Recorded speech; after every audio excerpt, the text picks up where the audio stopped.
Hey everyone, welcome back to Corporate Decoder, the place where we decode the corporate world. And today we have a report that is about to reveal some new leadership and how much a new top finance guy is going to cost. Alright, let's dive into this report from the Federal Agricultural Mortgage Corporation, or Farmer Mac as they're often called. This is a current report, meaning something significant happened recently. So what is the big news here? It seems like Farmer Mac has a new top finance honcho stepping in.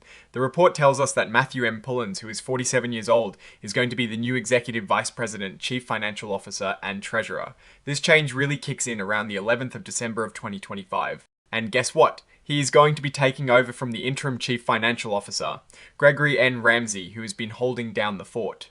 Don't worry about Mr. Ramsey though, he'll still be around as the Vice President and Chief Accounting Officer. Now, the report also makes it clear that Mr. Pullins wasn't selected because of any special deals or promises with other folks, and there is no family connection between him and anyone else in the company's top leadership. That is good to know, right? We like to see people hired for their skills. Let's look at Mr. Pullins' background. He is not new to the finance world. He has been with PNC Financial Services Group since way back in 2008. Most recently, he was a Senior Vice President and Chief Financial Officer for Capital Markets, which is a pretty big deal. In that role, he was in charge of planning, budgeting, and making sure all the financial reporting was spot on for that whole capital markets part of the business. He also worked on making sure the company had enough money and was updating their financial systems. Before that, he was even the Chief Financial Officer for PNC's Institutional Asset Management division. So he's got a solid resume in the financial sector. Farmer Mac put out a press release on the 8th of December to let everyone know about this exciting new appointment. We've got that press release attached to this report as an exhibit, so you can check it out if you want all the nitty-gritty details. Now, let's talk about the money. This is where things get really interesting for us as viewers. As the new CFO and Treasurer, Mr. Pullins' starting base salary is a cool $550,000 a year. That is a pretty hefty sum. On top of his salary, he's also going to get some short-term bonus money. For 2025, he is set to receive $275,000, which he'll get in 2026. And for 2026, his target bonus is half of his base salary. So if he hits his goals, that is another pretty significant chunk of change. Then there is the long-term incentive compensation, which usually comes in the form of stock. He'll be considered for these grants in 2026, just like the other top executives at Farmer Mac. The target value for these stock-related awards for him is set at $450,000. This will be based on the company's policy for these kinds of awards and will have similar conditions to those given to other top brass. That is not all. On his first day, he is getting a special one-time award of restricted stock units, which is basically a promise of company stock down the road. The target value for this is $250,000.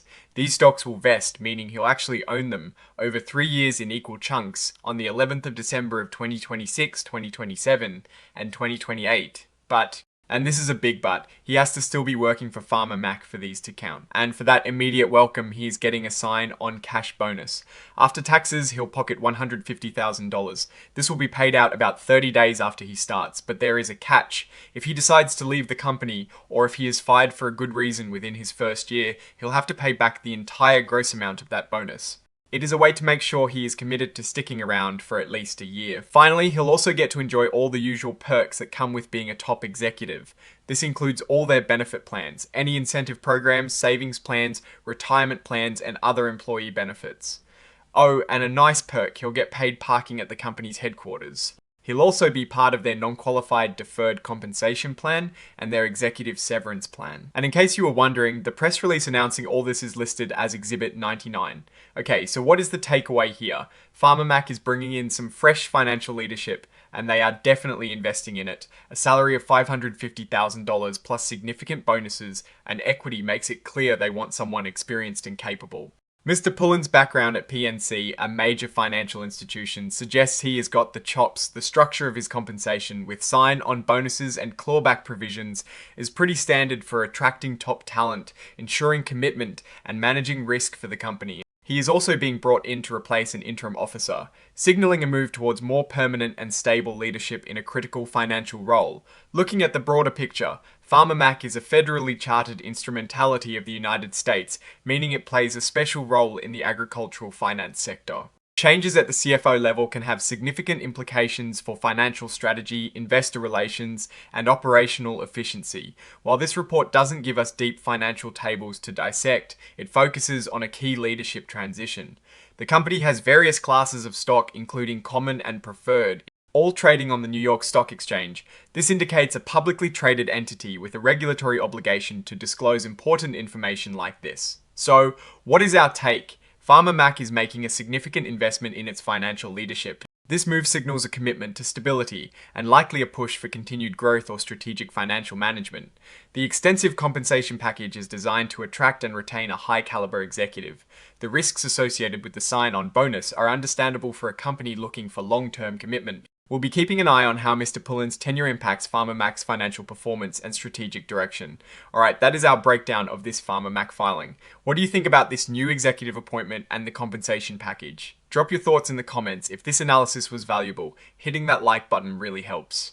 And subscribe for more deep dives. Don't forget to check out the Discord in the description. Thanks for watching. See you next time.